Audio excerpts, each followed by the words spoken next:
शिव बाबा का अंत पाना मुश्किल है, क्योंकि उसका अंत कहाँ है पता ही नहीं है।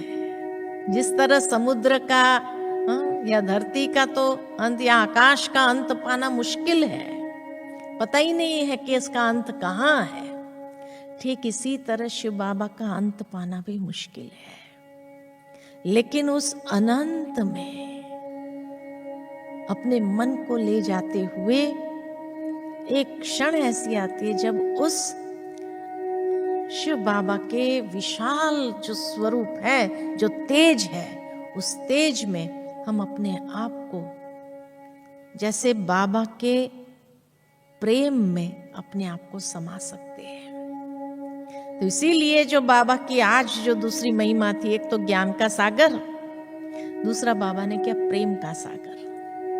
कल भी बाबा की मुरली चली थी, प्रेम का सागर, प्यार का सागर बनो। तो एकांत प्रिय होने के लिए उस प्रेम के सागर में बाबा के साथ इतना गहरा प्यार हमारा हो, तब उस एकांत प्रिय हम सहजता से बन सकते हैं और उसका अनुभव कर सकते हैं। तीसरी बात कि एकांत प्रिय होने के लिए आवश्यकता है एक बेहद की वैराग्य वृत्ति। जितना बेहद की वैराग्य वृत्ति है, तभी एक रियल तपस्या का जो तपस्या की दृढ़ता है वो आरंभ होती है। इसीलिए बाबा कहे कि तुम बच्चों को तपस्या करनी है, लेकिन तपस्या का आधार है बेहद की वैराग्य वृत्ति। बिना बेहद की वैराग्य वृत्ति के तपस्या हो ही नहीं सकती है। रियल तपस्या नहीं है। भले कोई भट्ठी में बैठ जाए, सारा दिन भी भट्ठी में बैठ जाए, लेकिन अगर वैराग्य नहीं होगा तो मन से भी दुनिया में घूमता रहेगा। तो इसके लिए बेहद की वैराग्य वृत्ति ऐसी चाहिए कि उस बेहद की वैराग्य वृत्ति से ही हम उस एकांत प्रिय बाबा के एक प्यार में सहजता से समा सकते हैं। उस प्रिय के अंत को भी पाना सहज हो जाएगा। जो न पाने वाली असंभव है, उसको भी पाना सहज हो जाएगा। इसलिए बाबा हम बच्चों को बार बार उस और हमारा ध्यान खींचवाते हुए कहते हैं कि बच्चे, तुम्हें उस बेहद की वैराग्य वृत्ति को ले आना होगा। एक बार हमारी आदरणीय गुलजार दादी से ऐसे ही चिट चैट हो रही थी, तो दादी से हमने कहा कि दादी, बाबा तो कहते हैं कि समय आपके लिए रुका हुआ है, क्योंकि हम बच्चे तैयार नहीं, इसलिए समय विनाश ज्वाला प्रज्वलित नहीं हो रही है, रुका हुआ है। और दूसरी ओर जब हम ब्राह्मणों को देखते हैं, इस ब्राह्मण संसार को देखते हैं,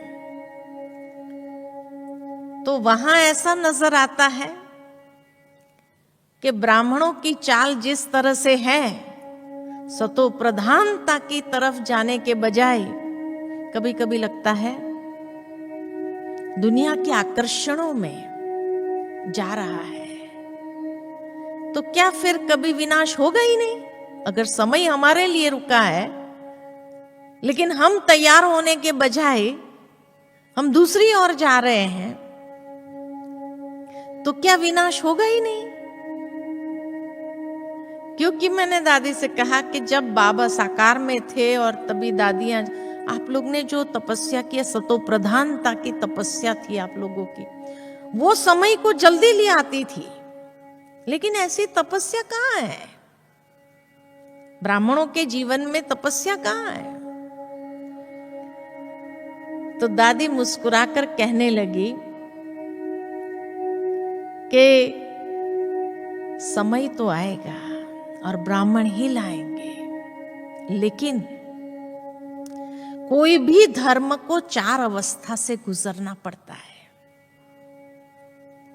ब्राह्मण भी धर्म है। हाँ, कल की मुरली में हम सभी ने सुना, ब्राह्मणों का घराना नहीं कहा जाता है। घराना राजाई को कहा जाता है, डिनास्टी को कहा जाता है। तो ब्राह्मणों का घराना नहीं है, ब्राह्मणों का कुल है। ब्राह्मण एक धर्म है। तो कोई भी धर्म को 4 स्टेजेस से गुजरना पड़ता है। जैसे देवी देवता धर्म वाली आत्माएं भी 4 अवस्था से गुजरी, हर धर्म वाले को 4 अवस्था से गुजरना पड़ता है। इसी तरह ब्राह्मण भी धर्म है, तो ब्राह्मणों को भी 4 अवस्था से गुजरना ही पड़ता है। इसलिए बाबा के समय वो सतो प्रधानता थी, फिर धीरे धीरे सतो आई, फिर रजो आई, और अब तमो। अभी और भी बहुत कुछ देखना बाकी है। दादी ने कहा अभी तो तमो प्रधानता भी देखेंगे। ब्राह्मण धर्म में तमो प्रधानता भी देखेंगे, जो कभी सोचा नहीं होगा ऐसा होगा। तो मैंने कहा फिर दादी? तो कहा उसके बाद 2 प्रकार के बच्चे हो जाएंगे। एक है जिसको लगेगा इसे तो दुनिया अच्छी है, यहां जो हो रहा है इससे तो दुनिया अच्छी है, वो दुनिया में चले जाएंगे, माया उनको खींच लेगी। जो अंतिम दांव है माया का, तो वो खींच लेगी उनको दुनिया में। इससे तो दुनिया अच्छी, और दुनिया तो अच्छी ही होगी ना, क्योंकि ये आत्माएं तो पूरे 84 जन्म साथ रही है। तो जो सबसे ज्यादा सतो प्रधान है, वो सबसे ज्यादा तमो प्रधान भी तो बनेगी कि नहीं बनेगी? दुनिया पीछे से आई तो उनकी तमो प्रधानता भी तो कम है, क्योंकि उनकी सतो प्रधानता भी ऐसी नहीं थी। इसलिए दुनिया तो अच्छी ही होगी। यहां जो देखने को मिलेगा वो वहां भी नहीं मिलेगा। ऐसा भी होगा, ऐसा भी होगा। ये दादी के महावाक्य है कि अभी तो कुछ नहीं है। जब मैंने ये सवाल पूछा था तब दादी ने कहा अभी तो कुछ नहीं है, लेकिन आगे चल करके ऐसा ऐसा दृश्य देखेंगे। तो 2 प्रकार के जो बच्चे हो जाएंगे, उसमें एक होगा जो कहेंगे इससे तो दुनिया अच्छी, वो दुनिया के तरफ वापस मुड़ जाएंगे। और जो दूसरे प्रकार के बच्चे हैं, जो निश्चय बुद्धि है, जिन्होंने भगवान को देख करके अपने जीवन को बनाया है, उनके अंदर बेहद का वैराग्य आएगा। और इतना वैराग्य आएगा कि उसको लगेगा छोड़ो सब बातें, अभी अब तपस्या ही करो। और उस बेहद के वैराग्य से जो तपस्या आरंभ होगी, वो रियल तपस्या होगी। अभी जो योग कर रहे हैं ये तपस्या नहीं है। दादी ने कहा अभी जो योग कर, हाँ इतनी देर विक्रम नहीं कर रहे हैं, लेकिन जो विक्रम भस्म होने चाहिए वो वाला योग भी नहीं है। वो तपस्या नहीं है, क्योंकि तपस्या रियल उसको कहा जाए जो बेहद की वैराग्य वृत्ति से तपस्या आरंभ हो। अभी जो हम कर रहे हैं वो हाँ विकर्म बनता नहीं है, लेकिन जो विकर्म दग्ध होना चाहिए वो भी नहीं है। ठीक है, समय सफल हो रहा है, बाबा को याद करने बैठे हैं, और इसीलिए वो याद साधारण होती है, कभी पावरफुल होती है, कभी साधारण होती है, कभी नींद भी आ जाती है, झुटका भी आ जाता है, ये सब होता है इसमें। तो इसीलिए इसको तपस्या शब्द नहीं कहेंगे। तपस्या तो तब होगी जब रियल में बेहद का वैराग देखने के बाद ये हो रहा है, ऐसा भी होता है, होगा, ऐसा भी होता है, होगा। दादी ने कहा ये सब होगा, लेकिन वही अंदर में एक वैराग्य क्रिएट करेगा कि बस अभी सब बातें छोड़ो, बाबा को याद करो।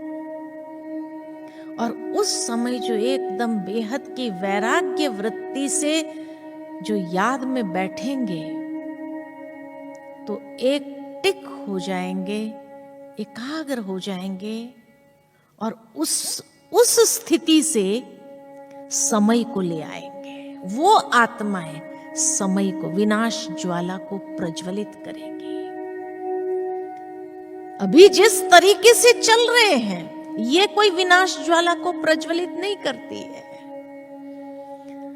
इसीलिए ये सब होना है और उसके लिए तैयार, मानसिक तैयारी चाहिए, क्योंकि अगर नहीं होगी तो क्या होगा? माया खींच के दुनिया में ले जाएगी वापस। इसीलिए वो तपस्या के लिए बेहद की वैराग्य वृत्ति बहुत जरूरी है। अभी से उसका अभ्यास जरूर करना है। बेहद की वैराग्य वृत्ति क्रिएट करना है। अभी तक भी हमारी बुद्धि छोटी छोटी चीजों में आकर्षित होती रहती है, इधर उधर जाती रहती है, इंटरेस्ट आता है, लेकिन वो जो स्थिति होगी उसमें कोई इस दुनिया का, बाहर का चीजों का इंटरेस्ट नहीं होगा। और ऐसा वैराग्य आएगा कि उस वैराग्य से बस मैं और मेरा बाबा, दूसरा ना कोई। ये स्थिति ऐसी बन जाएगी, बस मैं, बाबा, बाबा, मैं, जैसे कंबाइन हो गए हो, एक हो गए हो, इतना जैसे सामीप्य हो, समानता हो जाएगी। तब वो स्थिति समय को ले आएगी और विनाश ज्वाला को प्रज्वलित करेगी।